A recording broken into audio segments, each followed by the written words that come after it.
It's 7 o'clock. I'm calling the meeting to order for the Merrimack School District Budget Committee. I'd like to welcome everybody here this evening, and I would like to welcome all of the members that are here this evening. Some of us are newer, and some of us are older, or should I say, more experienced. Older works. Older work.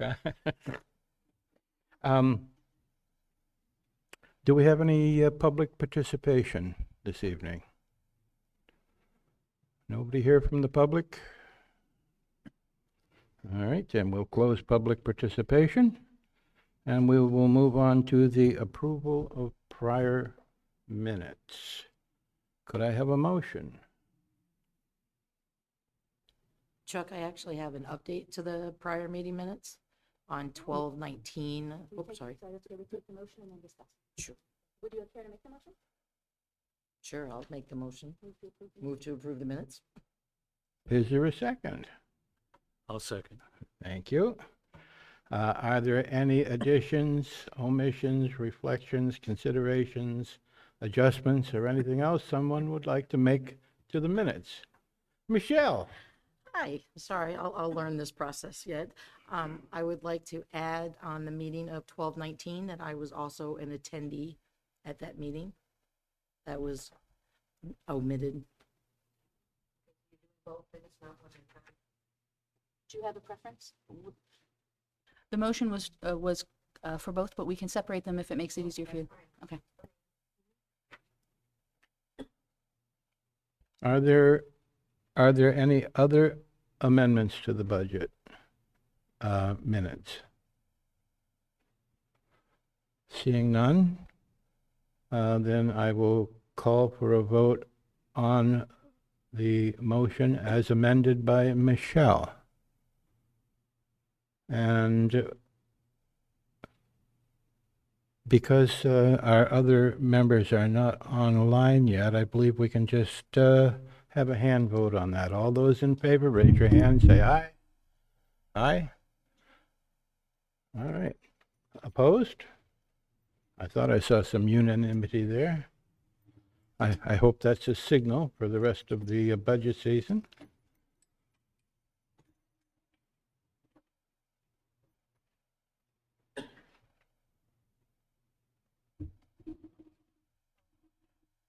Phone call.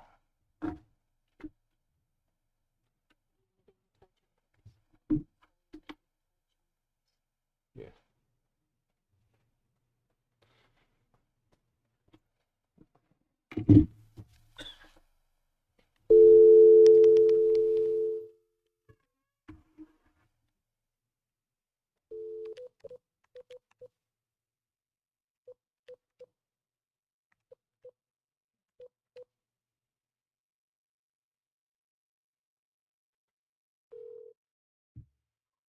Hello. Hi, Michelle. You are live. Just hold on a second while we conference in Carol. Okay.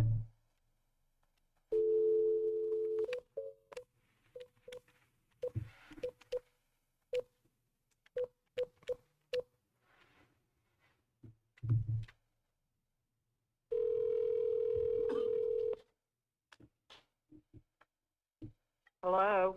Hi, Carol. You are live. I'm going to conference you and Michelle in, and you guys will be all set. Great. Thanks. All right. Both Michelle and Carol, can you hear me? I hear you. Excellent. All right. Thank you. All right, Michelle, Yes. where are you?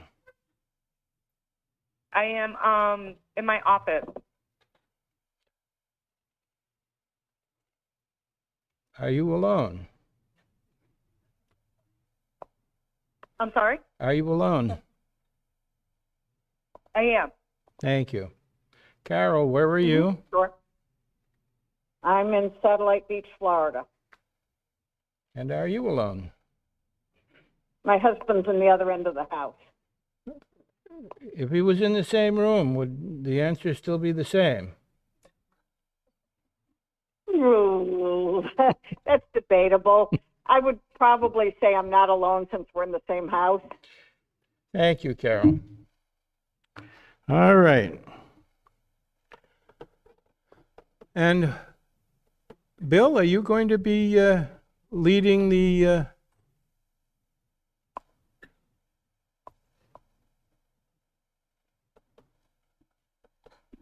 when you have the top dog, you have to start with the top dog.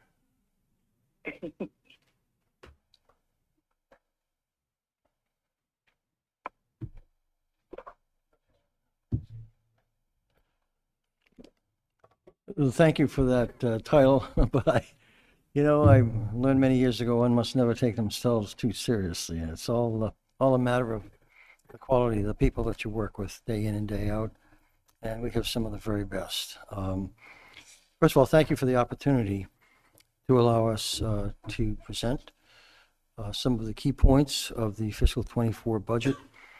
I want to thank you all for the excellent due diligence you've done in reviewing the budgets.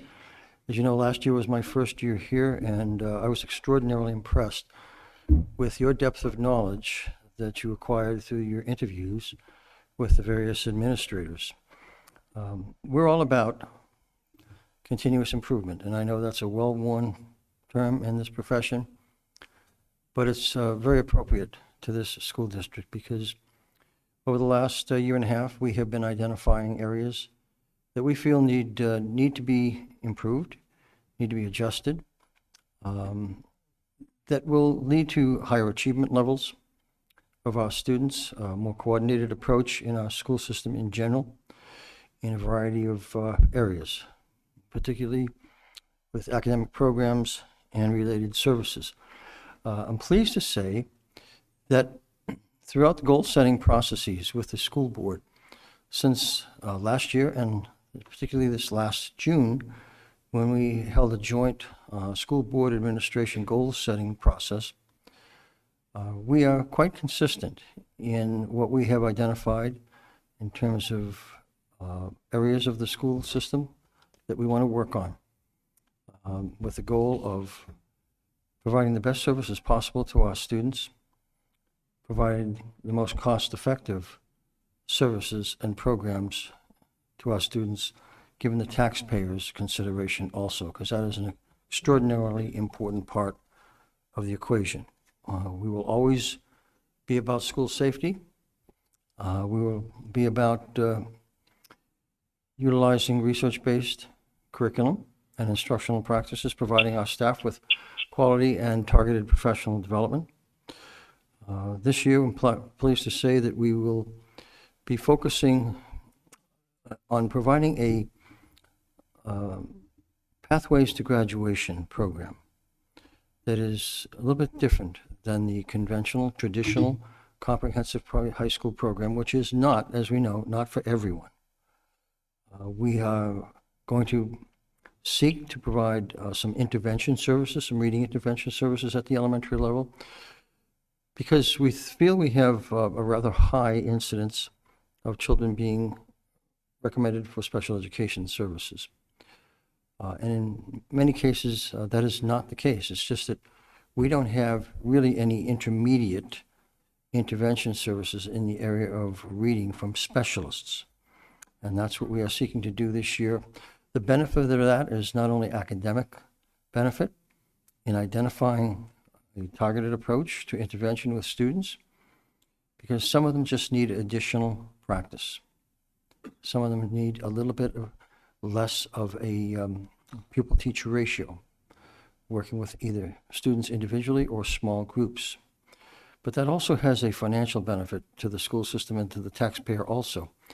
And when a child goes from a regular education setting to a special education setting, because of the much lower pupil-teacher ratio, the cost to educate students doubles, at least doubles. And so by providing a regular education intervention service at grades K through 4, we feel that we're benefiting students greatly, first and foremost, and certainly providing a great return on the taxpayers' investment.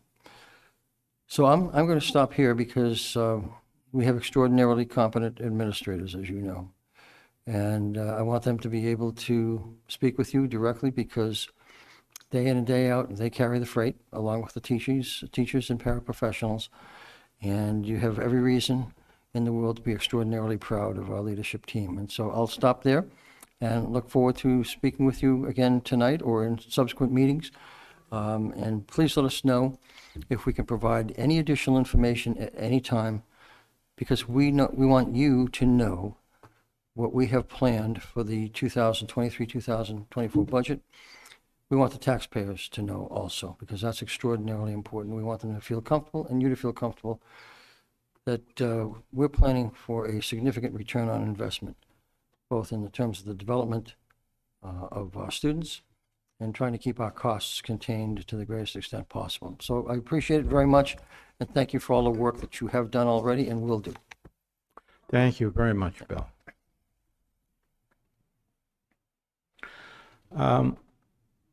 I'd like to address the committee at this point because some of you are new, and for one reason or another, we haven't had as much of the training as we might normally have desired for our new members. And it's a good reinforcement for the rest of us.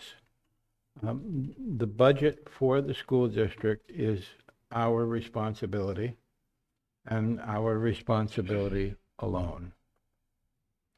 And there are 12 of us that get to determine what is ultimately prudent to put before the voters. And the voters get to make their decision. I think that we would be remiss as a committee if we failed to have the vision for what is needed in the district, not only this year, but what is out on the horizon of 3 to 5 years as the school board has strategically planned for.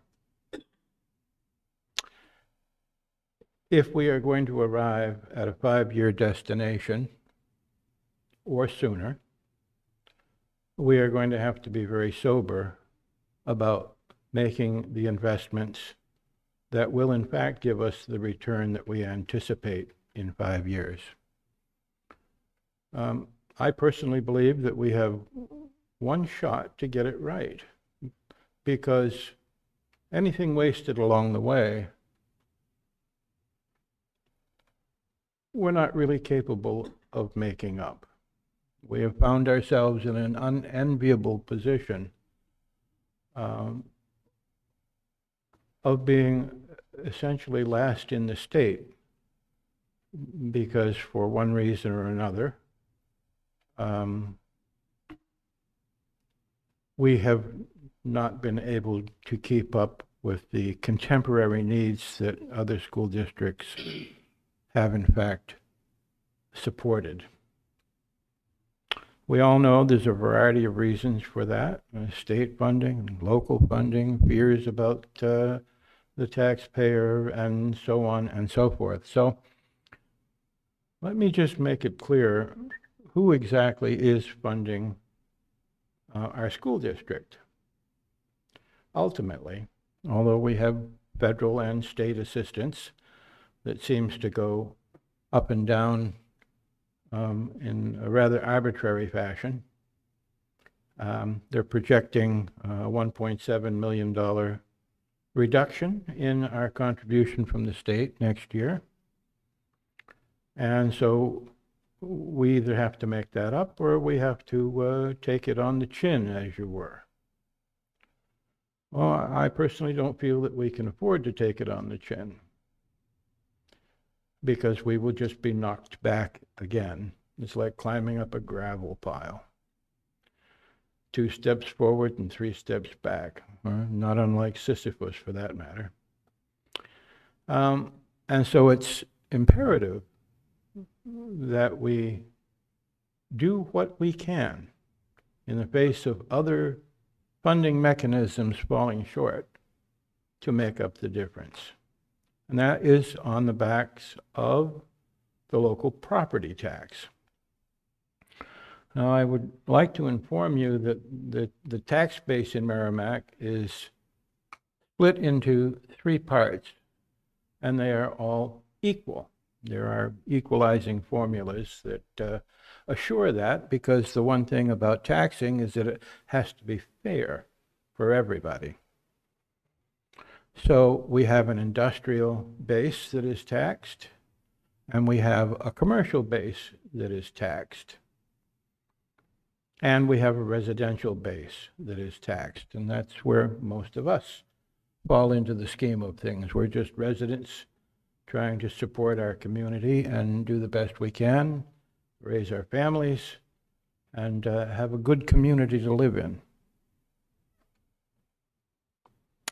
The commercial and industrial sector, while they may not appreciate having an escalation in taxation, nevertheless adjusts for that in their costs of doing business. And so that cost is passed along. The residences, however, they feel a little bit differently. Many of them do struggle. I know we all feel like we struggle. And a fellow told me one time, I said I wasn't going to a conference because I was broke. And he said, well, Chuck, he said, it's a question of what level of broke you want to be at. And that's where it applies to us. What level of broke do we want to be at? I want my community to thrive. I want people's children to be educated. Not so much because it's nice to educate children, but because our society and our community right here in Merrimack depends upon an educated public. We have to be sure that the people that live in our community are educated to the extent that they can be competent and successful members of our community, as opposed to, well, Henry David Thoreau probably said it best when he said to the selectmen of Concord, Massachusetts, where would you like to put your money? In the almshouse, the jailhouse, or the schoolhouse? It would be better to throw another bridge across the Concord River to cure ignorance. And so here we are, trying to find money that we know is going to be tough. Long ago in the state of New Hampshire, because we've been arguing about taxes for a very long time, it became apparent that we had two choices as we moved into the future, and the future is now. We can live in a community with high taxes and no services, or we can live in a community with high taxes and good services. And that is the one I advocate for, and I hope you will consider that deeply as our budget considerations follow on. We are elected representatives to make our best judgments about the amount of money that our school district spends to improve not only education, but the town of Merrimack. And I might add, as probably one of the largest employers in the town, an awful lot of this money goes back into Main Street. It does not go down a rat hole, which is often the cry of people that feel aggrieved by having to pay for other people's children's education, not truly understanding that it's an educated public that we are responsible for. And so we've asked the administration to come before us this evening and tell us what their proposals are to reverse our unfortunate position in the state and help us achieve the things that we want for our children and our community. It is in our hands. It is our budget. I do not believe in gaming the voters. It's our responsibility to tell them what they need to undertake. At school district meeting, they are privileged enough in this democracy to add to the budget or subtract from the budget. That is their prerogative. Our responsibility is to tell them what they need to make this the best school district in the state of New Hampshire. And with that, I'd like to ask the representative for the elementary schools to come up to the table and tell us about your budget proposal.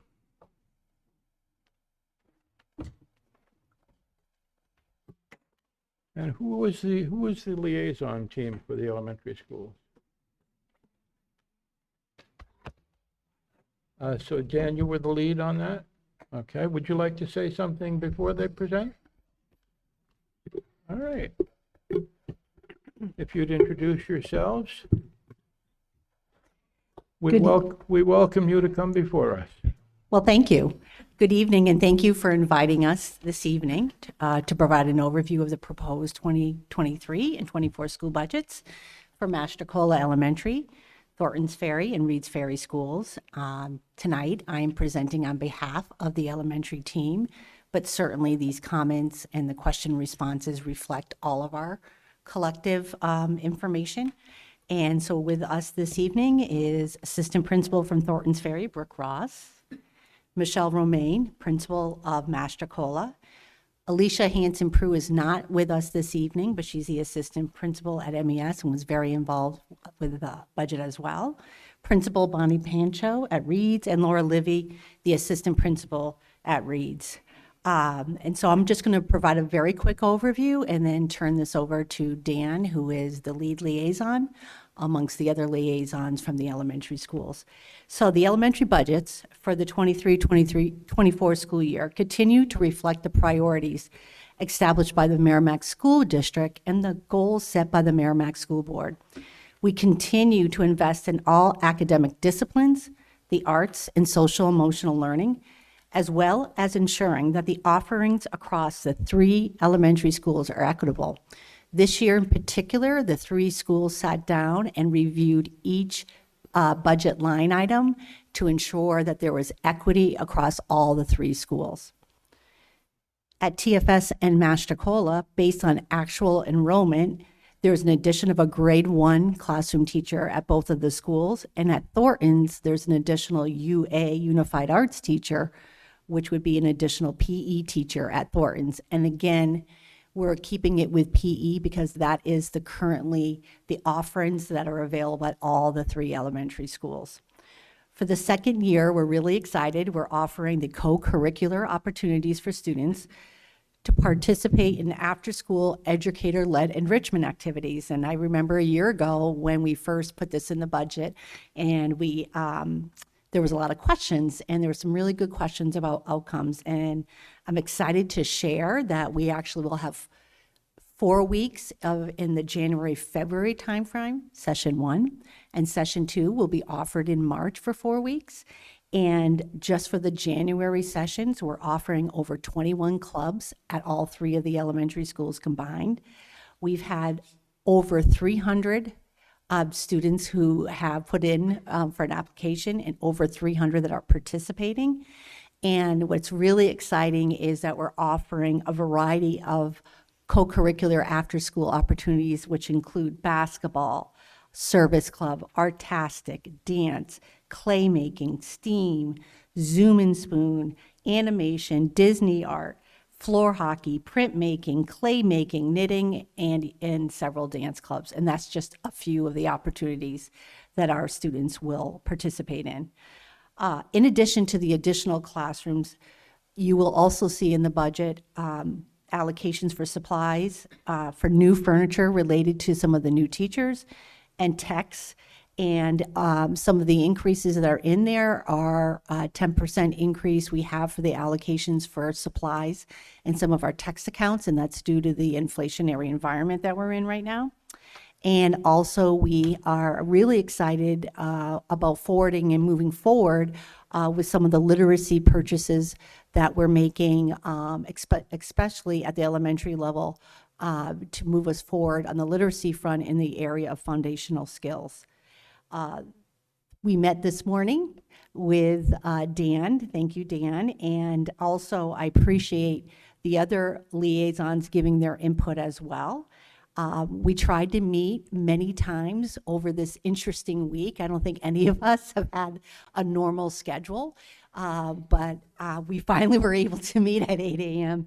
So I, at this present time, would like to turn it over to Dan, and he and others had submitted questions and to provide a further overview. So thank you, Dan. Thank you. First, I want to publicly apologize to you, Julie, to Michelle, to Bonnie, and your assistant principals, along with Adam and his staff. Also to my fellow liaison members, Michelle, Gina, Shane, who's not with us tonight, Rachel, and Ellen and Michelle, for the fiasco that these liaison meetings have become. As a liaison leader for these two teams, I expect and accept full responsibility for any frustrations and failures. Okay, just a little background of how this all went. I had informed my team that I would be in California till the 18th. I flew home on a red eye and arrived in Boston and was informed that I would be plowing that evening, which I did. Note to self, do not take a red eye and then go out to plow, especially overnight. I finished plowing at 1 o'clock on Friday, and when I got home, started calling the principals for the meeting times, only to find that we had a snow day. So over the weekend of Friday, Saturday, and Sunday, we had a concourse highway of things going with meeting times developed and meeting times shoved to the side, and I just can't comment at how great you were at working through all that.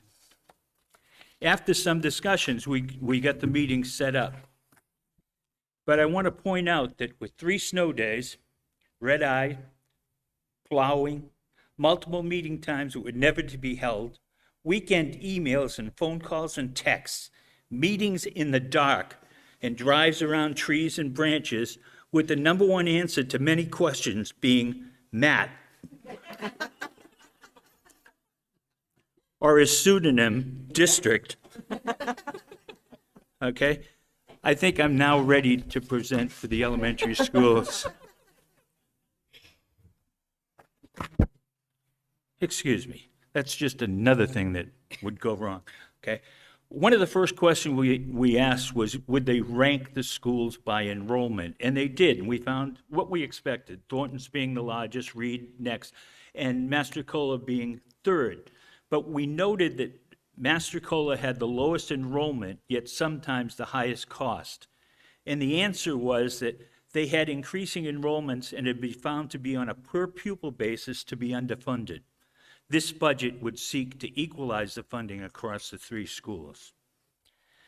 Then we pointed out that there are line items that are identical for all 3 schools. This might indicate that a third party did those line items and allocated to each of you as caretakers.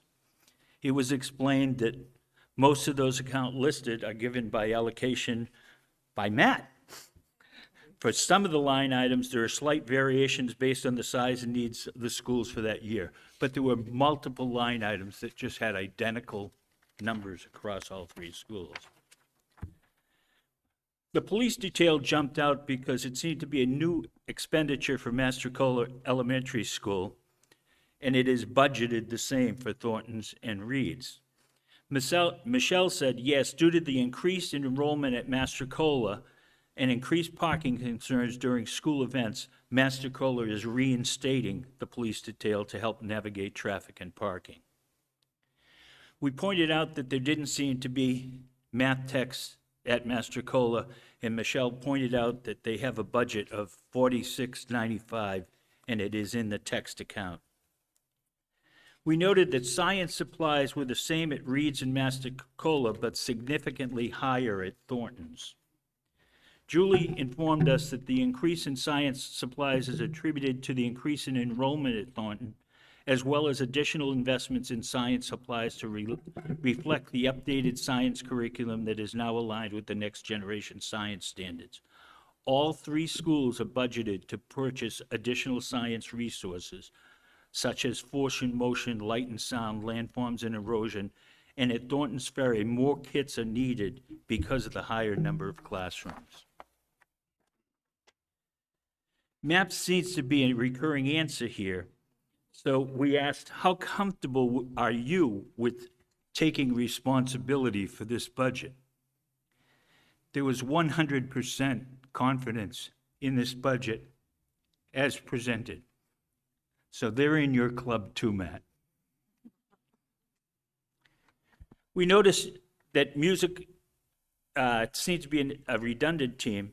Julie pointed out that additional equipment is used to purchase new equipment, and music equipment replacement is to replace equipment that has already been purchased. Moving forward, we'll look forward at adding this line to the other schools to make sure the funds are correctly allocated. There seemed to be, for some reason, in both liaison, there was a missing page 3 in this that Bonnie, gratefully, I think, was on Sunday afternoon, sent it to me, and there's no real issue there. We asked, can you explain what national meetings you could go to for $550? And it was pointed out that the professional meetings account is for administrators to attend local conferences or workshops, and that the district has additional money. The follow-up to that was, where nationally can you travel for $440? As somebody who's traveled that circuit, and I think Adam pointed out, perhaps Boston, and as we laughed, we both said, I know, you're not even going to do that at that amount of money. We asked, please explain how the 3% increase was arrived at. And that recurring answer of Matt showed up again. We asked for the difference in telephone costs between the three schools, and Matt was again the answer. No, they've already broken through that glass ceiling. I don't think they need you. There you go. We asked about the increase in 8,600 classroom supplies at Massacola. Michelle pointed out, through the process of building the budgets, 3 elementary schools looked at each line carefully to ensure equity and necessity.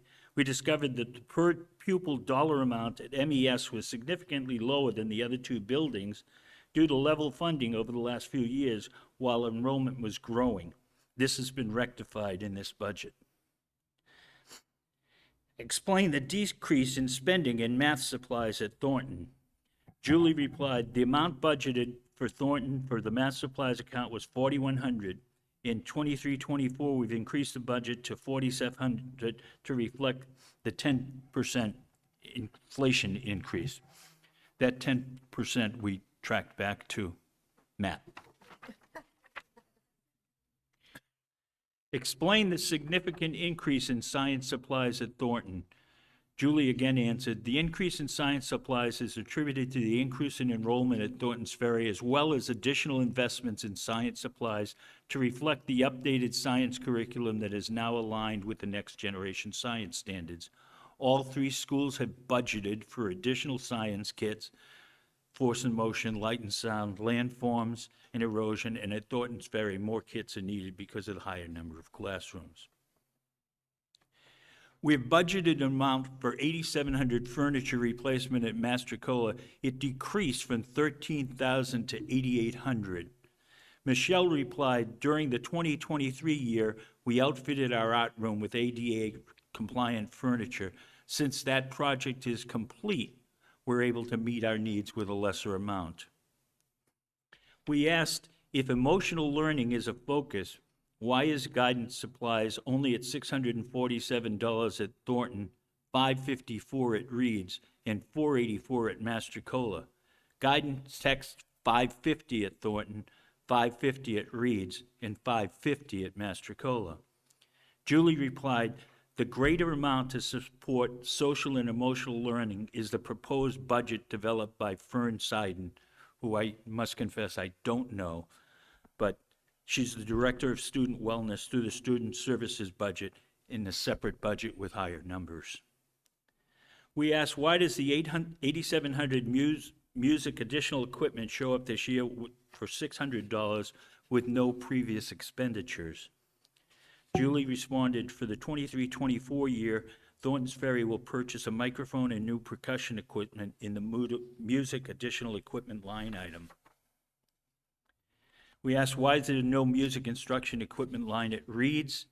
And Bonnie replied that in the past it was piano tuning, and they no longer need that because of the purchase of electric piano, and this is now the same as with the 3 other schools.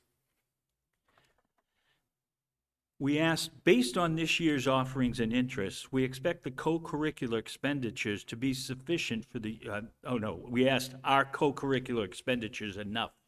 And Julie answered, based on this year's offering and interest, we expect the co-curricular expenditures to be sufficient for the 23-24 budget year. There was significant discussion as to the success of this program and the expansion to come in the coming years. This led to a follow-up question, but let me just emphasize how much excitement there was in this co-curricular line and what they're doing now and what they expect to do in the future. So the follow-up question was, do you foresee the need to add a district-wide position for co-curricular activity? And I think, and this is me speaking, I think the consensus seemed to be yes, with the caveat that they need a few years to assess and evaluate the programs and their expansion. And if that's not, if I'm putting words in your mouth, please correct me. Next was, with the statewide success of the music programs, why is so little money being spent to maintain them? And Julie turned out, for now, the allocations on our music accounts are sufficient to meet the needs of our music programs at the elementary school. There's no band at the elementary school, there's only chorus. I asked because I didn't understand, please explain the community relations line. Apologize for that again. And the community relations line was for expenditures related to the Hawk Walk, the high school seniors visiting their respective elementary schools to support school community events like volunteer celebration, bus driver breakfast, and online communications. And they pick up all of the charges for that. We noted that there was no furniture additional line at Reed's. Bonnie pointed out that Reed's Ferry will not add a new classroom for the 2023-24 year, and therefore they didn't need to furnish a new classroom. It was noted something about a piano, and we asked, why isn't there a piano at Mastrocola? And Michelle politely pointed out that an electric piano was purchased, and this does not require yearly maintenance. Then asked that you list inflation as a cost issue. Does this budget cover those anticipated costs? Julie answered, currently all school budget line items that entail purchasing from outside vendors, for example, supplies, text accounts, reflect a 10% increase due to inflation. This was a number provided by the district office assistant superintendent for business, Matt. For now, we anticipate that this increase will cover anticipated costs.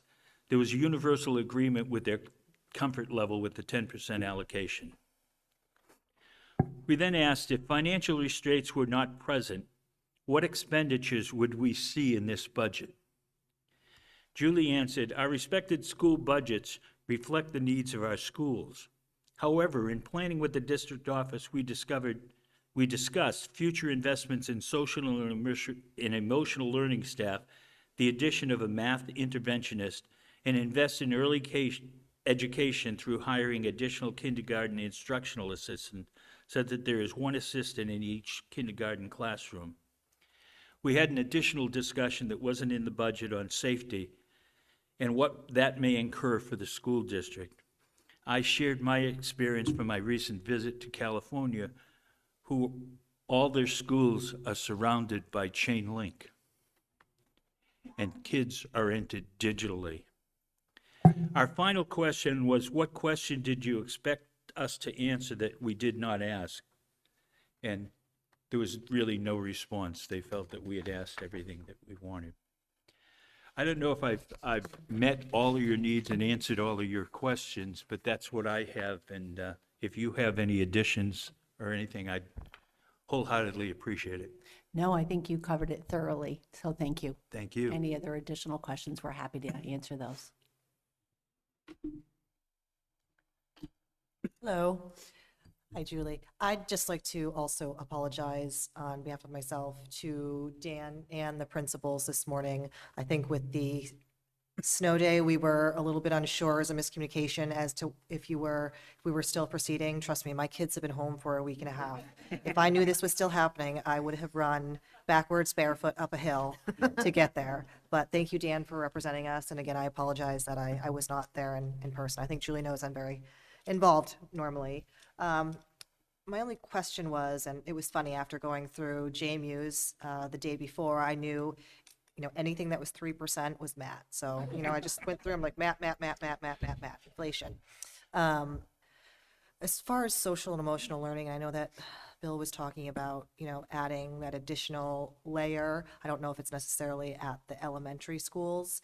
For the social emotional, is that, me personally just wondering, is that enough that you feel can cover that? And, I know that we'll be doing something separately on special services, but, this is something that's also very important to me. Do you feel like you have enough in that realm, I know that Jenny, who's amazing at Thornton's, and I can only speak for Thornton, so I apologize. I'm sure that the other elementary schools have excellent resources as well. What are we thinking about adding additional? And, is it something that, with the way Bill was describing it, is it going to be between Title I and IEP, or is it a step before Title I? So just wondering if you could comment on that. So Gina, I just want, for clarity, are you mentioning the additional reading interventionists that we're looking to, that we have put in the budget? Yep. So is that, Okay. is that for the step, like Bill was talking, is it before Title I? Is it in between Title I and an IEP? Sure. No, you're asking very good questions. So Amy Doyle is the one who's been really leading this. But what we can all speak to is when we look at instruction, we look at it in 3 tiers. Tier 1 is that core instruction, the instruction received by all students. Generally in Tier 3 is where you have that highly individualized instruction, which is not all, but some of our students with special needs. Tier 2 is often where you have Title I, but not all students qualify for Title I. So this Tier 2 intervention position is really targeted to those kids that are not in Title I necessarily, who are not receiving Tier 3 services, but really need some explicit targeted instruction. And oftentimes we measure that every 6 to 8 weeks. We don't envision that kids will stay in that Tier 2 intervention, because the goal would be, if we provide the right targeted systematic intervention, that kids will move in and out of that intervention once they are proficient in their reading and writing skills. So we're really excited about this, and we were excited that maybe next year we could have the math interventionists as well, because this has been identified as a major need for us. As many of you all know, that there's even constraints about how many Title I students we can get, and it's a very much heavily covered by the grant. So there's a lot of restrictions where this will give us a lot more flexibility to really give kids what they need. So this is very exciting, and it will continue to unfold, and next year we will report on how well that's going. That's excellent. Thank you. Very supportive of that effort. Michelle? Good evening. Good evening. I too would like to share Gina's sentiment, and my apologies for this morning. I would have been barefoot with Gina running out of the house to get there. I do have a couple of questions and follow-on questions to what you've already talked to with Dan and those type things. So thank you for coming tonight. And Matt, you might be at the table. No, just kidding. I'm looking at it. I look at it and I want full disclosure. I have 3 kiddos in Thorntons Ferry. So obviously I know a lot of what's going on there. So I apologize to the other principals, but not that your school isn't as important, I feel collectively. But I'm looking at this and I understand that you're trying to level set the elementary school and to make sure that there's enough money for each individual kiddo and it's, you know, across the board, across the district or what have you. But what I'm not understanding is how some of these costs can be level set, just based on the sheer magnitude of students, right? So Thornton's typically has right now 19.5% more than Reed's and 23.5% more than Mastrocola. So I look at it from even the first line item on the gifted and talented program. Everybody's got the same $999. So if you break that out, you know, in students, are you saying that, okay, we can only have 10 students per school because that means it will be level set because each child gets X amount of dollars throughout the school? I'm not sure if that makes sense, and maybe I'm just really over analyzing this, but I don't want Thornton's to be like, well, we can only have 4 students in our gifted and talented or enrichment program, but you talk to your neighbors up the street and, well, we have 12 at Reed's, or however that works out. I will answer that, and then I will also ask Bonnie and Michelle, because it's important that you hear from them. You hear from me a lot, so. That's okay. So, the gifted and talented line item is a very unique line item. So, it is based on the qualifications for gifted and talented, and the enrichment is based on data. So it's not determined by how many students by school. It's by how many are identified as gifted and talented through the assessments that we currently have in place. And so that's Amy's domain. So besides Matt, there's Amy. And so Amy is working very closely. So it happens to be that the budgeted line items are the same, but there could be at Reed's Ferry, they have more gifted and talented students than Thornton's Ferry for that year based on the assessments and the data results. We're pretty common. The other piece that is unique to gifted and talented is that Reed's and Thornton's share a gifted and talented teacher, and MES and JMU share a gifted and talented teacher. So that line item would not be an example of what I think you're asking, is how can you be equal among the schools, but then you have one school that has many more students. And so those line items that are impacted by enrollment, we have more money. Science, social studies, math, classroom supplies, because we have more teachers. So those items those are clearly based on the enrollment and that are less in the other schools. There are some costs that is not based on enrollment, and that's where we try to be as equal as we could, because we know how important it is in the community that we have equitable services. Now, equity doesn't always mean equal, and in some situations and items, it's not. Does that answer your question? And I don't know, Michelle or Bonnie, if you want to weigh in on that. The only thing I would add to that is sometimes you'll see those accounts that are very similar despite the enrollment difference, and it may be a reflection, for example, in guidance text. We all have one school counselor who would buy curriculum that she would use multiple times. However, then she would use it more at Thornton's because there are more students. Boy, the supply lines are typically where you'll see per pupil. Gotcha. So you inherently have the opportunity to share the cost of certain things, because that's the way it's set up, especially with the 2 and 2. Okay, thank you for that. The next thing I have is around, and again, this may defer to you, Matt, on like office supplies and postage and printing, even printing, right? So is this saying that, Thornton's can make, 120 less copies than, right, than somebody else or what have you? Or from a postage standpoint, do we find that that amount is going to start decreasing now that report cards are emailed versus hard copies? Are we reflecting at that? To have that number straight, clear across the board for all 3 elementary schools,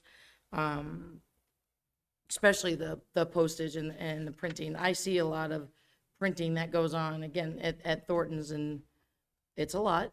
So, and I'm sure the other elementary schools do the same thing, but if you've got 120 more students, that's, half a ream of paper or what have you, additional that one elementary school is spending against, against the other. So, I'll certainly defer to Matt about how he allocates that money. What I can tell you, and no matter what that allocation we get from the district, students and teachers always get what they need. And so if there was ever a situation where we go to Matt and I say, Matt, it's above this line item and here's the need, he's always been, and Bill and Amy and the district office has always supported all the needs.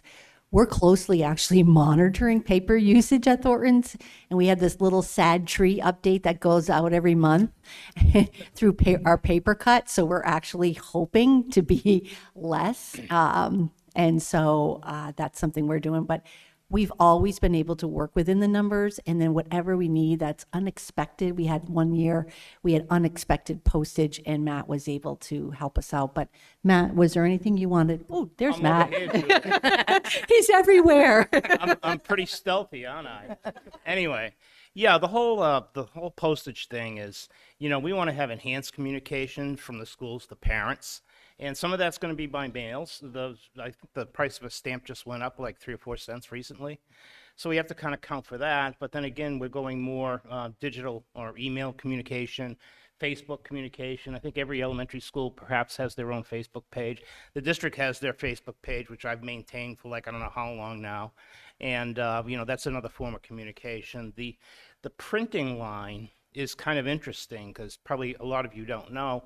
We did all of our printing in-house a couple of years ago. A gentleman named Larry Brown, who worked here for, my gosh, I don't know how many years, decades. He used to do all the printing in the back of the high school. Well, Larry retired, and then, unfortunately, Larry passed away. He couldn't come back to do odd jobs for us here and there. So we've been farming a lot of it out to Minuteman or Paper Graphics or something like that. So we really need a regular year to run that through the cycle to see how much it's actually going to be. So those $1,000 here, $2,000 here, whatever that you see for printing, and it's a round number, that's just an allocation until we capture everything like that and we could put a real number to it. So in total, it all works. We're just not sure how that's going to look when we really break it down for real. So are you saying that you're right now you're allocating it among general ledger accounts Yes. versus allocating it against percentage of who has students? That is Okay. correct, yeah. Okay. Exactly. The old GL, nice term. Sorry, That's okay. the accountant in me. Oh, well, join the club. Yeah. I was gonna say, I took the hard copy of some of this on the reports and I put it in Excel so I could, Oh, good for you. I could do I live with that. percentages and stuff, right? Excellent. So, Yeah, thank you. it's nice to meet you. I know Yeah. you and I have crossed paths, but thank you. Yeah, for we that. have crossed paths. Yes, And we you have. haven't said hi. No.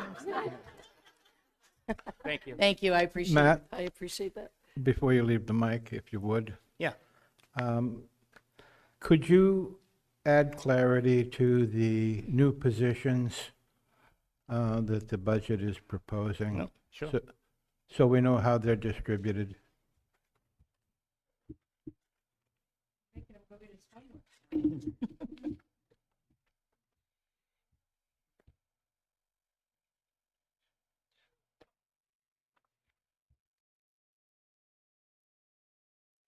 Yeah, I'll give you all of it right now. If you look at page 12 of the budget message section,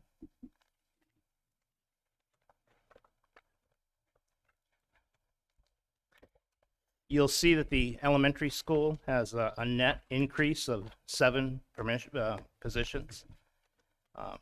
Classroom teacher, PE teacher at Thornton's, 3 reading specialists, 1 at each elementary school, and 2 classroom teachers at, Nikki's here, right? Yeah, J Muse. So that's 7. Then we have a director of Pathways to Graduation, which we'll talk about probably at the high school level. And then district-wide, we have a school district registrar.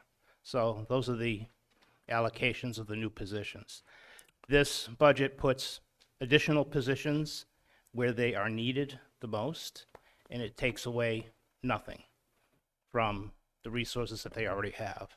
So it's meant to further our goals, further our needs as a district from an educational standpoint, and our commitment to reading, math, SEL, science, everything that makes for a well-rounded student. So that's what it does for us. And we think it's a good budget. Thank you We very hope you much. do too. Thank you, Matt. I think we all recognize that when you really want to create great people, you have to start at the foundational level and build on that. And you get off to a good start, you're going to have a great career. So we really appreciate all of the effort and the work that takes place in the elementary schools, and to recognize when and how we need help to achieve those goals. So thank you very much. Are there any other questions? Naomi? Hello. I wanted to touch base on the reading specialists again, which I think is a wonderful addition that is long overdue, and I look forward to other areas coming to join them over time. I did want to ask for a little more clarity about some of the way things have been phrased regarding that. In relation to special education, I think that it's very much the case that when reading specialists don't exist in a district, special education takes on a load that doesn't necessarily belong there. But on the other hand, it's equally important, I think, to keep in mind, I'm not suggesting you don't know this, that evaluation for special needs isn't necessarily something to postpone based on an RTI model. And so I wondered if you could speak a little bit to the ways that it fits together in your mind. I'm actually going to have Michelle Romaine as a former language arts coordinator to answer this. I knew that was coming my way. So we have currently, I think you probably all know, each of us have a language arts coordinator who is in the building as well. So this position is primarily instructional coaching. They also are responsible for the overseeing of all assessment, instruction within the language arts realm. So reading, writing, phonics, fluency, all those things. So that position will still be there. Then we'll have the reading interventionist. We'll also have the Title I positions, as well as very skilled classroom teachers that, in addition to the resources they have now, we are implementing new resources and new curriculum for beginning in this school year for our youngest learners to achieve the gaps we've seen over the last few years, especially some that were highly exaggerated due to COVID. So our 3rd graders right now are in kindergarten when COVID hit. So when there's a student of any age, any grade level, where there is a suspected reading disability, there is still a very separate process that students will go through, both for the legal purpose and what's best for students. It doesn't preclude a student from receiving an intervention through an interventionist or a language arts coordinator, because as we know, some students that have an identified reading disability or learning disability need very specialized instruction. And it would be our goal that the interventionists, as well as the language arts coordinators that we currently have, will also have those tools and be able to deliver that instruction as well, in addition to the special education teachers that we have, who again are highly skilled in these areas. So they wouldn't be separate from each other, because all different students need all different things and different people have different levels of expertise. However, there would still be a different pathway for students that would be identified. It doesn't mean that they wouldn't receive an intervention through someone else to start, which will probably be the way that it would go. Julie mentioned assessment. We have new assessments that we're looking at for next year. Progress monitoring, which is typically done every 6 to 8 weeks to say, is this working? If students are continuously not making the gains that we hope, then we would obviously want to dig deeper to see if there is a reading disability. Thank you. That was very clear. Michelle Bronchek. Nope. There we go. Michelle Bronchek, do you have any questions? I don't. Karen? I was thankful that they talked about the reading specialist because I think that's a really key point. So thank you for that. Thank you, Michelle. Carol, do you have any questions? Yeah, I have a couple. One, we all seem to be harping on this reading enhancements, but I guess it's of significant importance. And this may be just a technical thing that maybe I'm not aware of. I heard you talk about the core program, and I heard you talk about the special ed IEPs and all that. And I'm wondering, do 504 plans have a place in this whole thing, or is that only done at higher grades?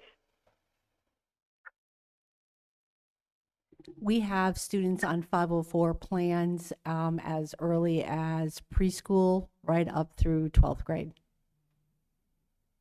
So just to this reading enhancement program. So we anticipate, and again, we'd have to look at the data, but that students with 504 plans would certainly be included in any interventions that would be provided by the reading interventionists. Yes.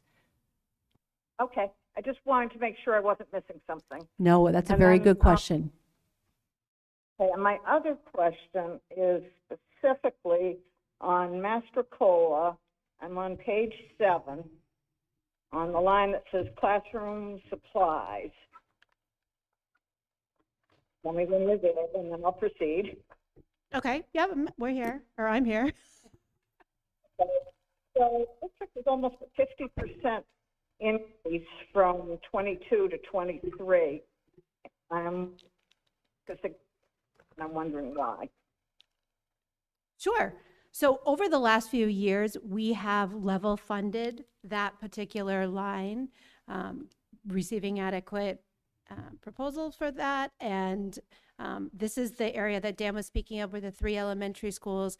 We sat, and when we went through our supply account, we looked at the exact per pupil dollar amount, realizing that MESs had been significantly lower because we had kept ours, we had all level funded. However, our enrollment has slowly creeped up and we hadn't made the adjustment. So this budget does that. That's why you see the significant increase in that line.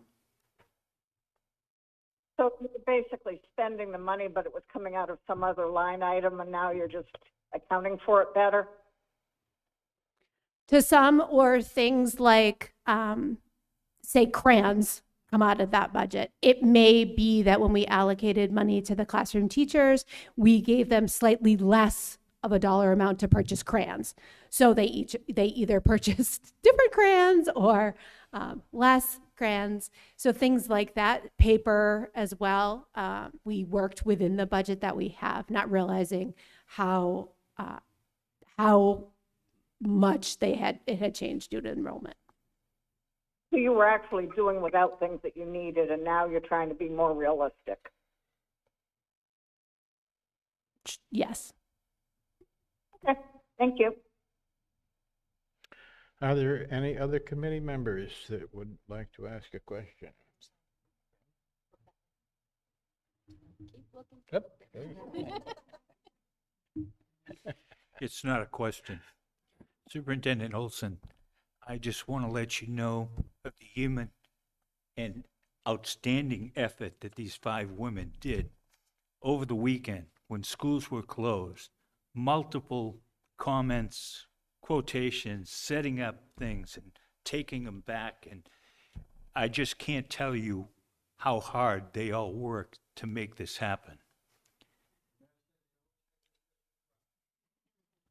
Well, they did. And I can only pay them the compliment of I would be proud, honored, and privileged to have one of my kids go through one of your schools, or my grandkids. And indeed, I have one grandkid currently in Thorntons. So thank you, ladies. I appreciate you. Gina, you had a question? No. Okay. No, I was just laughing at Dan, but I wholeheartedly, yeah. I was laughing with you, Dan, not at you. Yeah. Honesty, Ellen, honesty. No, I'd just like to echo Dan's sentiment and also Michelle's. I apologize because I don't have much experience with the other two schools, so I can only speak to what I have with Thornton's Ferry, and Julie's lucky enough to have all three of the Groff girls. JMUs, we're coming for you one by one soon. But yes, thank you. And again, for making it in, and we weren't able to, I appreciate that, but always appreciative of the work you do. My children are blossoming, and I think this is such a critical age. And I really liked what Amy said at one of the other meetings. I think it was our school board joint meeting, where in elementary, it's so important to read because they're learning to read, but soon they're going to read to learn.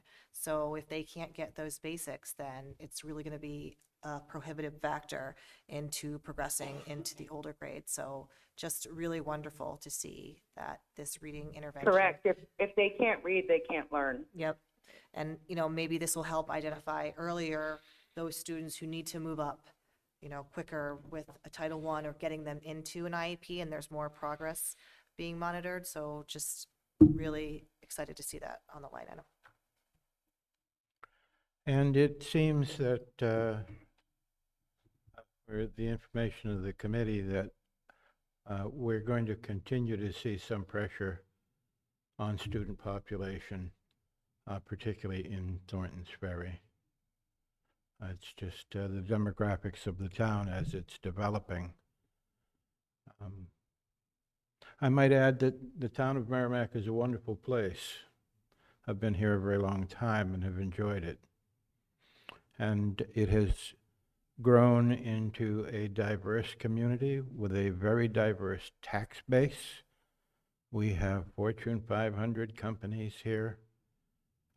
We have lots of businesses that are substantial, that have located here.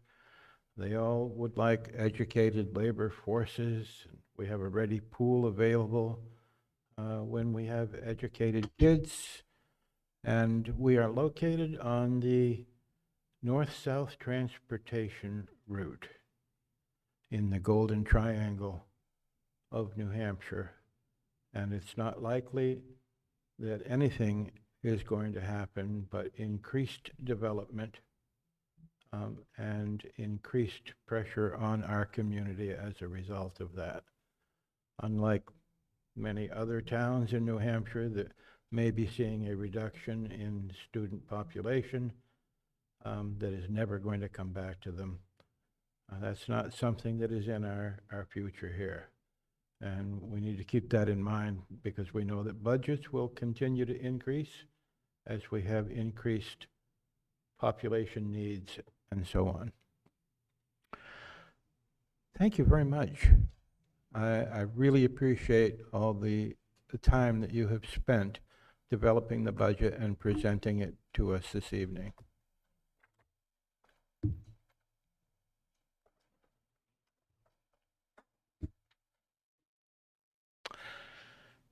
And now we have the, are we going to do the middle school alone or the upper elementary and the middle school together, or upper elementary? Very well.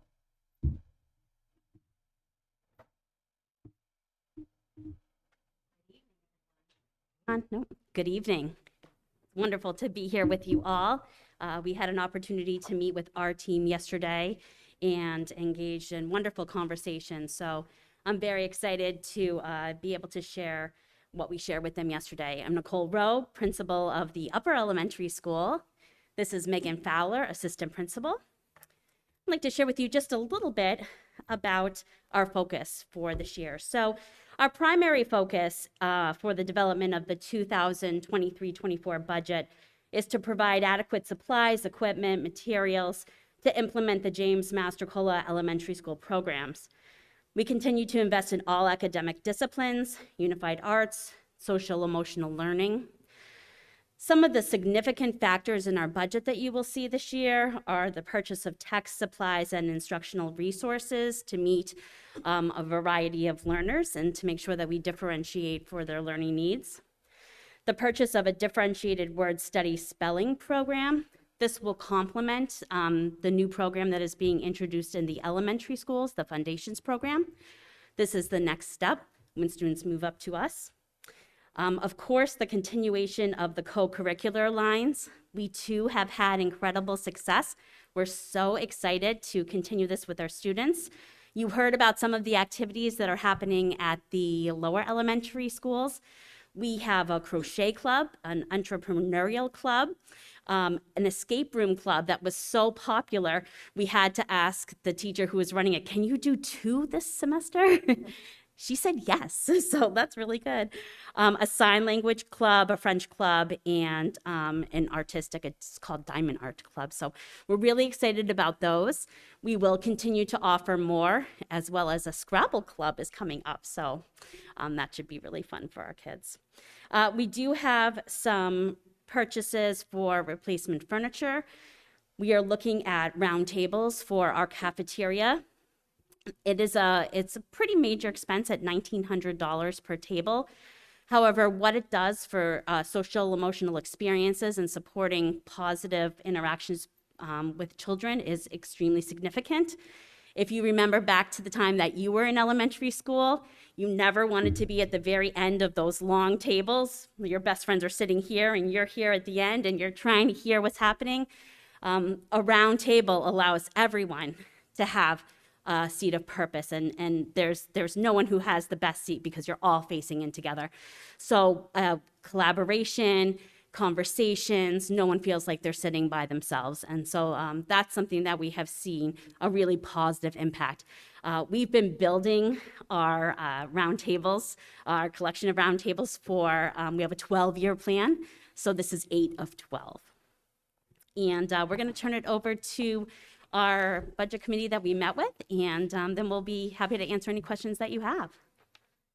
Thank you so much to both of you for the time that you took to meet with us yesterday, as well as I know we also had to move our meeting around a few times due to the snowstorm, so thank you for taking that time to meet with us.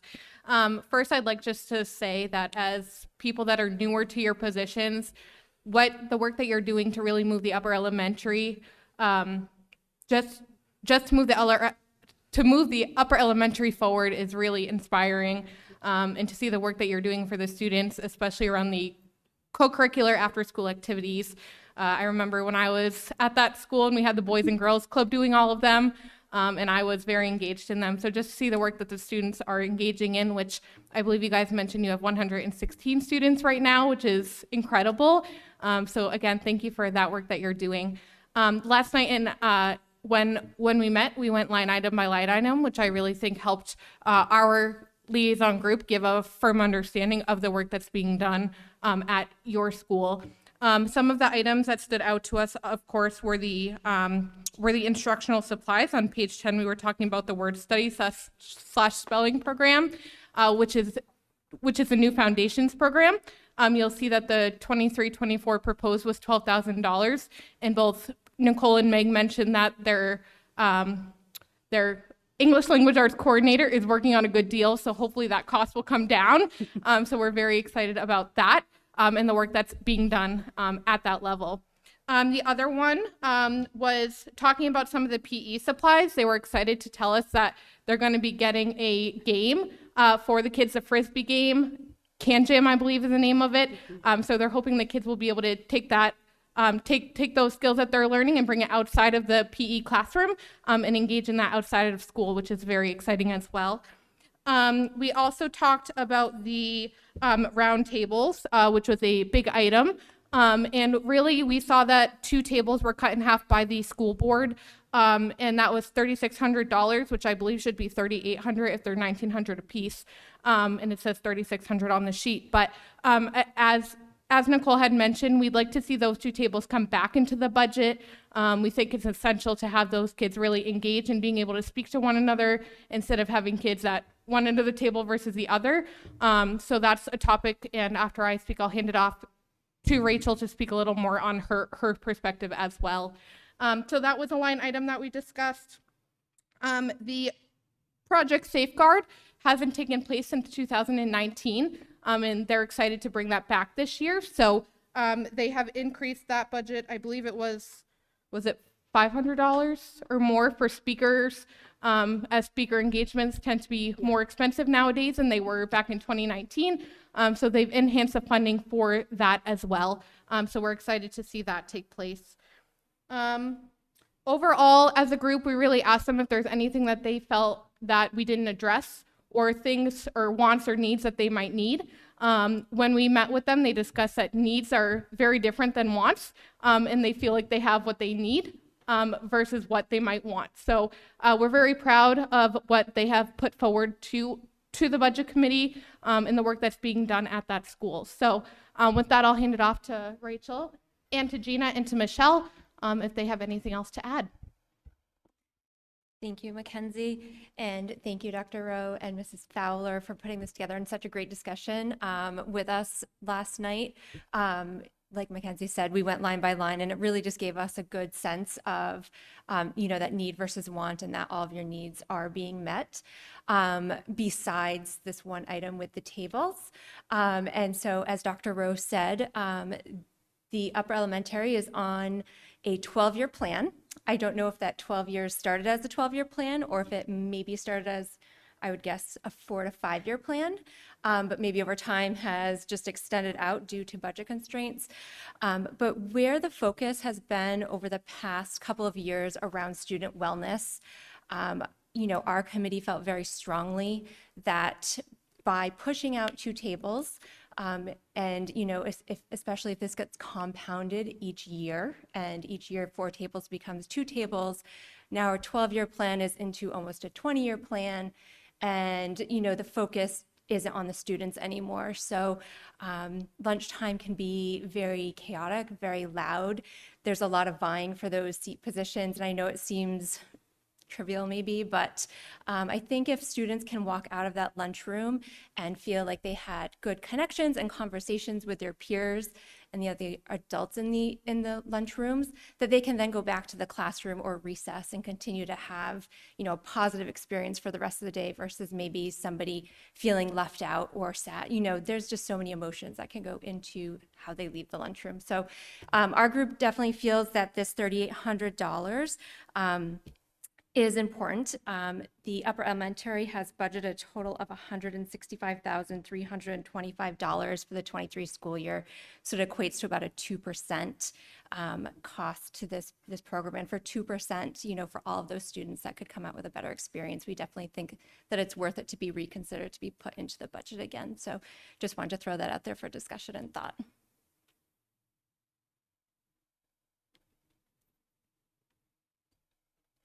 That was wonderfully put, Rachel. I completely agree. And, as someone whose children are fairly soon coming to be at JMU's, it's a daunting and it's a scary thing to have 3 elementary schools all come together into one. So the apprehension of starting a new school, potentially making new friends, I think this is a wonderful idea because I know it's hard to believe, but I sat alone by myself once or twice when I was younger, and it's a very lonely feeling, and it's not trivial because to those kids it's very important.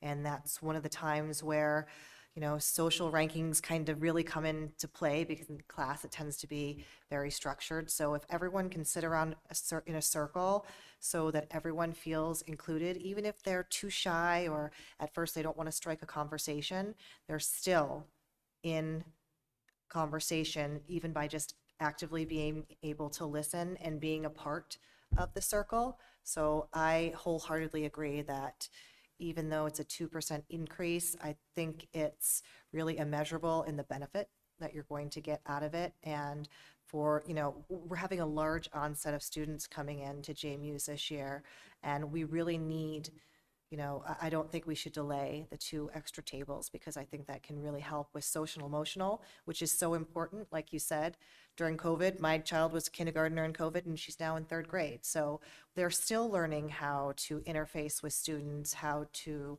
share, how to act. So I think it's really crucial at this point in time where they don't have to fight over, I'm sitting next to her, no, let's all just sit at table 4 all together. So great idea.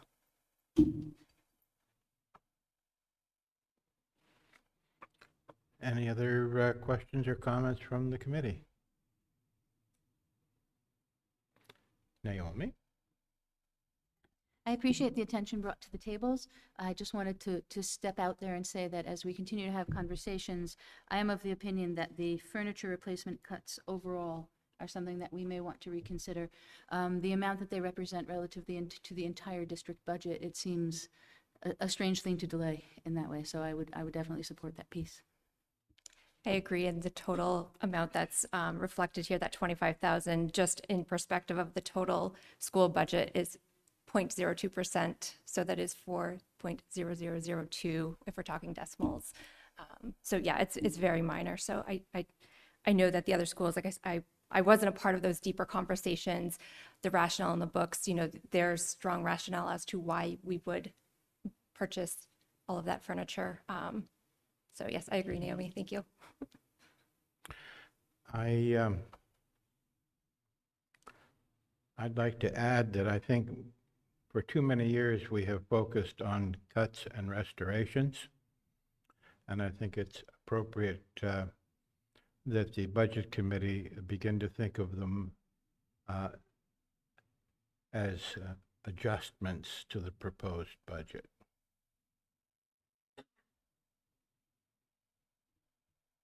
And you two are I have a so question. enthusiastic. Oh, sorry. Sorry. That's okay. I'll let you go first. You can be at the round table. Michelle Bronchak. Regarding the Safeguard program, I know years ago it was done at a college. Is that something that we could bring back? Because I think it's a really good, you know, starting, like, everyone's at a new place, no one's been there, and then they can talk and discuss with the adults, parents, whoever's there. Is that something that would come back, or is it just going to stay at the school? And I think that is something that was actually brought up by the school board as well. We would love to see something like that happen. Members of the school board talked about what that experience was like in the past. Safeguard's been around since the 1980s, and so it has been done in a variety of ways. This year, our plan is to have it at the school, but that would definitely be something that we would love to explore with maybe a university that's nearby who would like to host us. So we think that's a fabulous idea. We'd love to go in that direction. For this year and our budget for next year, it supports the learning within the school unless someone would like to donate us some space, and then we'll be there. That'd be awesome. Thank you. Carol? Thank you. I don't have any questions. I have one comment on Safeguard. Back when my daughter was of that age, I attended it with her. And at that time, they were encouraging the parents to come if they could. And the one thing I was very disappointed in, this was back when it was held at a college, and it seemed like there were students who kind of got lost in the mishmash of being on a college campus and didn't show up where they were expected to be, and I don't know where they went, but they weren't where they were supposed to be. And so I sort of thought it was very disorganized. So if you ever did take it off campus again, I'd sure like to have that aspect of it looked at. That would probably be more planning-wise, Yeah. if that was the case. Thank you. Mm-hmm. Any other? Yes, Gina. And something else I wanted to add in favor of the new tables and the budget being added in. JMU's is getting an additional 2 teachers to accommodate the higher incoming class. And we were fortunate enough to be able to sit down with them, so they went over very detailed plans of their budgeting and where things are coming from. So I'd just like to point out to everyone that for those 2 additional classrooms, they are not asking for any additional money for furniture. They have recycled furniture that they currently have in storage. So I think that could be another big plug for why we should put that back in the budget, because that is not a line item in here for additional furniture for those 2 classrooms. And I mean, the enthusiasm that you 2 have is wonderful. It's great to see. And Thank you. like, Mackenzie said, you're relatively new to these positions, and I think what you've done has been amazing. Thank you so very much. That means so much to us. Any other comments, questions, reflections? Lee, yes. Back to the safeguards, if you would. You're looking for an outside space. What would that space requirement be like for something to accommodate this program? Well, so we have 510 students currently. We'll have 30 more next year. We would like to have space to house all of the students and hopefully all of their parents. So it would be quite large, many classrooms or many individual spaces. During Project Safeguard, they're offered a variety of different workshops, and so students will split up.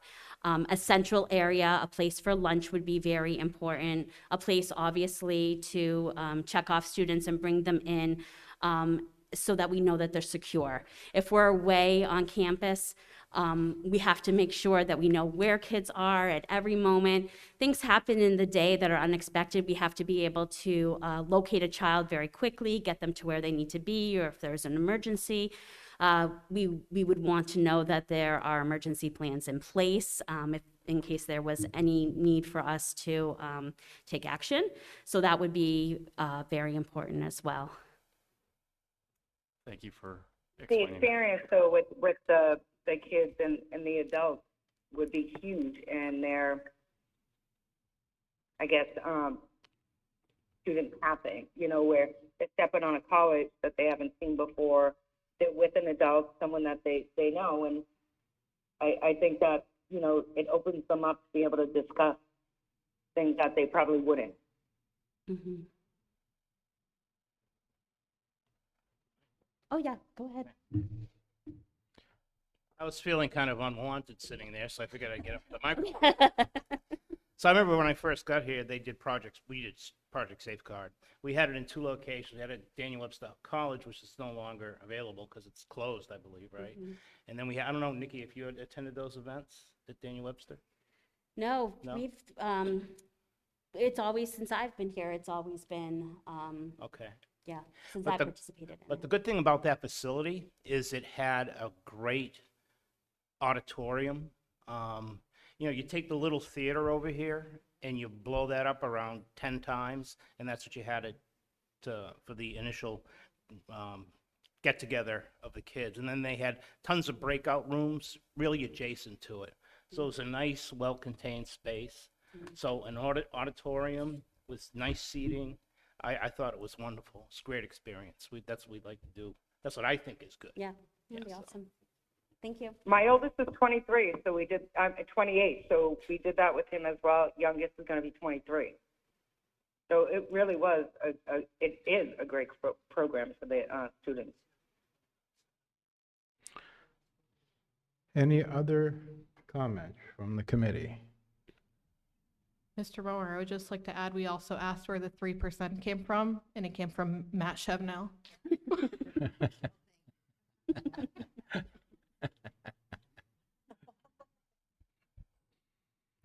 Well, I also would like to lend my voice to having Project Safeguard at some off-campus site. I think that the good effects are too numerous to particularize. We should all be very grateful to Warren Berry, who started that program, because it has taken on national importance.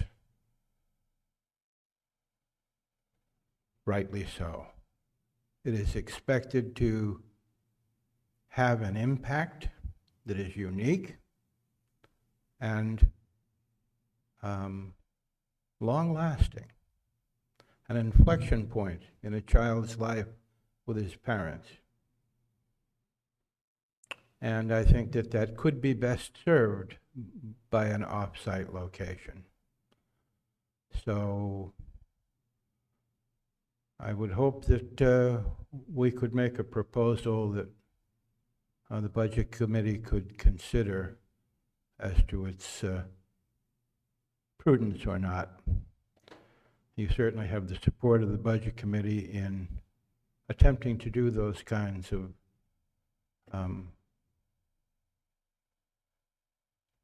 teaching moments in children's lives.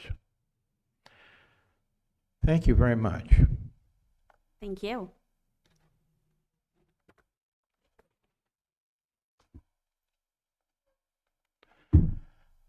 We always save the best for last, right?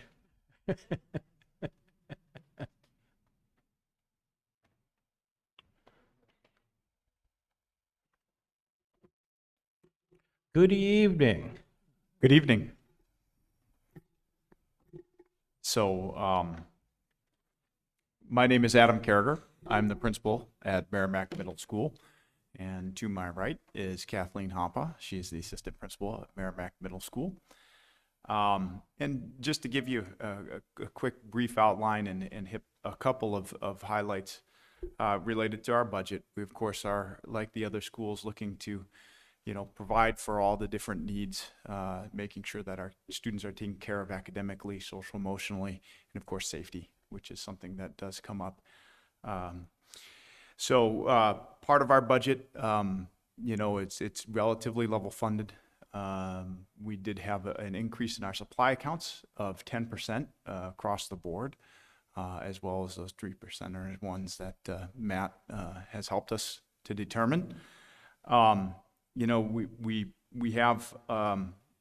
We also just kind of wanted to take a quick minute just to kind of highlight, does the other schools have the ability to be able to provide for some co-curricular activities for our students? This year with those funds, we've been able to really beef those up and provide some very specific clubs, such as like an anime club for students who were interested. One of the things we came here last year and we talked about what we thought it would be. And I'm happy to say that some of what we thought it would be, it is. And then there are other things that we didn't anticipate it was going to be, because it's about meeting the needs of the students. It's about helping them to have those opportunities to be able to explore and be able to enjoy something that maybe, the old guy who sits in the main office didn't know was an area of interest for those students. So it's very exciting to be able to do that, and it's very exciting to be able to connect them with staff members for those different opportunities. So thank you very much for your support in doing that. So at this time, I'm just going to look over towards Dan, who was our liaison, and he and I met just the other day. So, Dan. Sure. Well, Ellen or Rachel or Michelle, if you have any input right now, I would entertain that. I'll just say I will apologize to both of you because of all of the weather and, everything that happened with the elementary schools. It was the same thing. So I apologize for not being at this meeting. My question too, Dan provided the write-up, so no initial questions right off the bat, but again, just some of the things around the furniture purchases, to me, as Naomi said, that was something that I was just going to bring up. So thank you. Well, on Monday morning, after driving around down trees and branches and Eversource trucks, I arrived at the middle school and I saw Adam's truck there, and there were footprints going into the school, and I parked and I walked through the slush around to the front door in the rain, and the line from Hotel California came back to me. I was wondering if this could be heaven or this could be hell. And then I thought, nah, it's Murphy's Law, you know? Or Coakley's corollary, which is Murphy was an optimist. After standing out there for about 15 minutes, a truck came up. He came over and said, "Are you waiting for somebody?" I said, "Yes, I'm waiting to meet Adam." And he said, "Oh, he's in there. He just has no power." So then Adam came to the door, and we went to his office and met initially without power, and did quite well. So, and I compliment you on that. And then we started asking questions, and he cried, but it worked out. The first question was, your opening statement states a continuing commitment to climate, technology, and safety. Can you show us where? And Adam told me that many of these are district accounts, or for instance, in the technology budget. There's also funding for things like walkie-talkies and the like. I pointed out to Adam that 18 lines in his budget were flat funded. 15 of those had been flat funded for 3 years.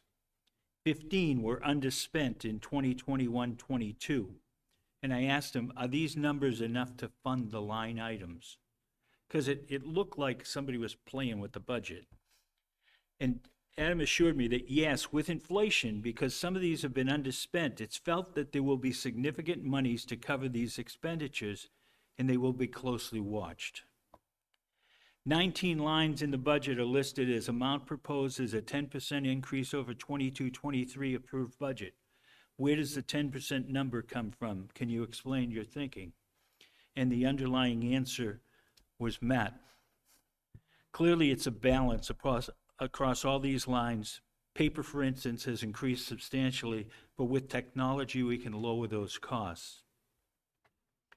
This one was interesting. Science field trips, 8,500, showed an increase of $477 because of increased transportation costs. But the athletic transportation costs, 8,500, are flat funded over the 3 years. And he explained to me that science field trips are based in transportation costs that can be accounted for. They're only going to do this one time. But the athletic transportation costs must allocate for the what ifs. What if every one of those teams went to the finals? What if the finals were in Rochester and not in Nashua? So it's inflated to account for those type of expenditures. And so the flat funding will probably show that it will be underspent, but it certainly was a great explanation. I appreciate it. Can you explain how telephone costs are higher under 3-year averaging? Simple math would tell you they can't. The answer was Matt. I asked Adam about the music program. You have a state-renowned music program, yet it's flat funded. Why? And he said, basically, it's based on need. There may be some equipment repair and inflation costs, but they feel like they have that covered. And they certainly have a tremendous music program. I've seen it and experienced it. I asked him if he could explain how art supplies are listed as a 10% increase over 2023 when it's flat funded, and we found that that was a misprint and has no bearing whatsoever. I asked him, furniture replacement costs are rising. Would it be positive to incur the current cost to realize long-term savings? In other words, accelerate it so we buy more at a lower cost. And he explained to me that it's not so much a replacement cost as it is a maintenance cost to stay ahead of anticipated need. It may be a recurring cost as soon as we've replaced all the tables. The initial tables replaced will then be back in the cycle. So we'd just be constantly replacing them and staying ahead of it. I asked him the same question I asked the elementary teachers. Where can you travel nationally for $1,000? And he pointed out that there are additional district accounts to cover these types of costs. I asked about the 3% increases and where they came from. The answer was the ever-popular Matt. I asked if finance issues were non-existent, what would we see in this budget? And again, we see the excitement over the co-curricula. He said more staff technology, offering even more co-curricular activities so there would be something for every kid. I think there's going to be extra funding there long-term. There has to be. The excitement across the people I've talked to was just unbelievable. The last question I asked got me the most unanticipated answer. I asked, what question did you expect us to ask, but we did not? And the first answer was the stop sign, which is now at that level, and the problems that it may or may not create for the buses, and the cell phone tower, the fictional cell phone tower that apparently has been talked about but has never shown up. And that is it, and I appreciate it. And you need to understand, not only did I drive around trees and through all of that, Adam came from a much further district and a distance to get there for that meeting. And as I said, we initially held it in the dark. Thank you. Thank you. We'd be happy to answer any other questions that the committee may have for us. I'm curious when the lights came on. It's funny because we were talking, and all of a sudden I looked over to my right, and there seemed to be a light in the background, and I said, maybe there, and he said, I don't know, the custodian might have come in. I said, yeah, but the lights are on. And so we went over and he turned them on, and sure enough, we had light. Questions from the committee? I have a couple, Chuck. Yes. Okay, my first one is on page 1, under academic assistance programs, and I just wanted to, since that's relatively new item, is my feeling right, is that to make up for deficiencies that were suffered when students were out with because of COVID? So that particular line that you're referring to is actually the line that we have leveraged for the co-curricular programs. It is inclusive of some academic assistance programs as well. Okay, so it's a little bit of both. Okay, just down the road in the future, I guess that'll be better, but now that I'm you've sorry, answered my question, I couldn't hear the question. I'm sorry. I was saying for the future, having that explanation a little bit more specific would be helpful, but it's fine. You answered my question.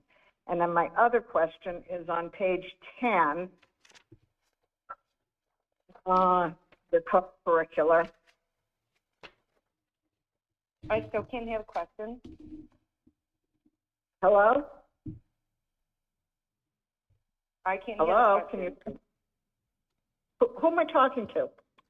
Carol, we I'm can hear confused. you. Oh, We've got you, Carol. Go ahead. okay. Okay, good. Thank you. So I'm wondering under co-curricular at the bottom of page 10, going from 1,250 to 4,000, but the actual expended in 21, 22 was only 1,152. And I'm assuming a lot of that is because of COVID and people weren't in. But is that the only explanation for the difference? No, one of the other components of it is for supplies that support some of the co-curricular programming that we are offering. Mm-hmm.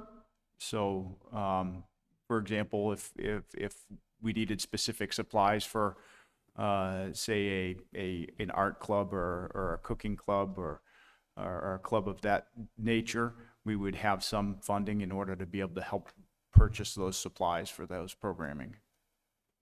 Okay, and that wasn't the case in the original top line of that budget from 21, correct? That is correct. Originally, it was primarily just there to purchase awards for students related to those activities, related to athletics, co-curriculars, and band and chorus and such.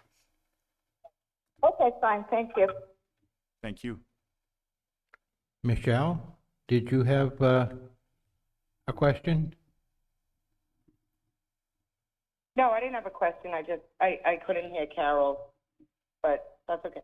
Okay, thank you. Any other questions? Just a statement, and I pay you the same compliment. I'd be honored and privileged to have my kids or my grandkids attend your school. And you know I have one more coming through, so be ready. And I've been honored to have them along the way, too. Well, thank you. I don't know, what about my kid? Absolutely honored. No doubt, Ellen. No doubt. I know, man. He's rough. I realize that technically this may not be about your budget, but I would like to hear from you how the middle school field affects your programs. Meaning the upper field, the athletic fields? The athletic field, yes. So what I can tell you is they do get a wide array of use. Obviously in the fall for athletics as well as our physical education program. And that tends to be the same thing in the spring. We have done some different remedies to help address some of the, I guess I would call the moisture issues, the wet, just the fact that it's very wet in the spring. So we're hopeful. Last year seemed to be significantly better, and hopefully we'll continue to get better as we have worked on different things such as the swell over in the side where water drains off to. So it certainly can be very wet in the spring, and it has impacted our ability to get up there years past. Any other questions from the committee members? Seeing none, I want to thank you very much for coming forward and explaining to us how your programs work and how well they're funded. Thank you. Thank you very much.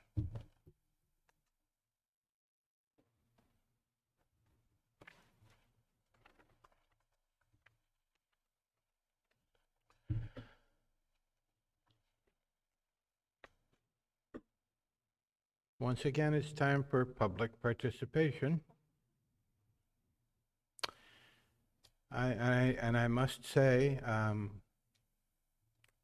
that we have tried very hard over the last couple of years at providing opportunities for people to come to the budget committee meetings and participate from the public. And regretfully, there seems to be a lack of participation. I do not know how to explain that, other than I think sometimes people in the community are a bit confused about what the budget committee does relative to what the school board does. And I hope that some of my process explanation earlier on in the meeting helps clarify some of that for people. How long it will take for people to understand that this is the place to come, relative to any concerns they may have about the budget that's going to be proposed to the voters. It may be a little bit like the village district and the town of Merrimack, where they are such separate entities that everybody thinks the water department is part of the town, and they may think that the budget committee is part of the school board. I really don't know. I'm only offering some suggestion. They're more accustomed to dealing with the superintendent's office, the administrative responses from principals across the board, and so forth, whereas we show up once a year and perform our elected responsibilities. But if people really want to comment on the budget and have our ear, this is the place to come, and we welcome public participation. It has been on our agenda at the beginning of our meetings, and at the end of our meetings. And it is not limited to agenda items. If someone has a question that they would like to have the Budget Committee respond to, that is what we have attempted to do, and it is my plan to continue to foster that kind of opportunity. So, You put a turf field on the agenda, I bet you'd get a whole bunch of public participation.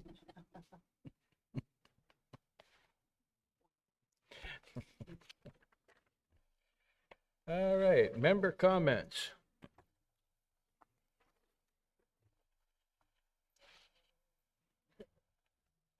I look forward to I seeing just- everyone next week. I just have one comment. Since his fingerprints and imprint are all over this budget, I'd like to publicly acknowledge and thank the most redundant answer to any question, Matt.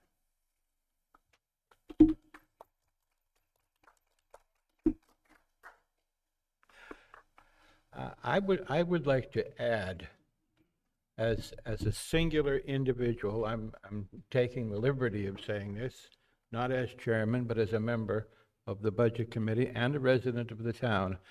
I don't really believe we have ever had as good an administrative team working on our behalf as Bill Olson and Amy and Matt.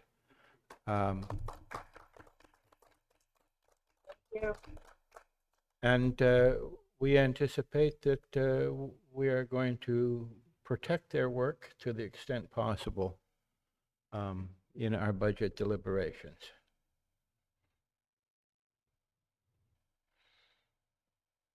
Don't cancel school Thursday. I would ask that Dan submit his written material to the minutes of this meeting. Thank you. And I'd like to compliment you on your usual fantastic job of not only inquiring and drilling down, but entertaining us with a full disclosure of your talents and skills.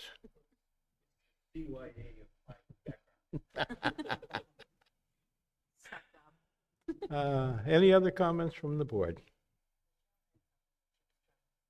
Michelle, were you trying to say something? Broad check? I just said thank you to everyone. Oh, thank you. Carol, are you all set? I'm fine. Excellent. Can I have a motion? I wish some of my warm weather your direction. Okay, now's the time to hang up on her. Good night.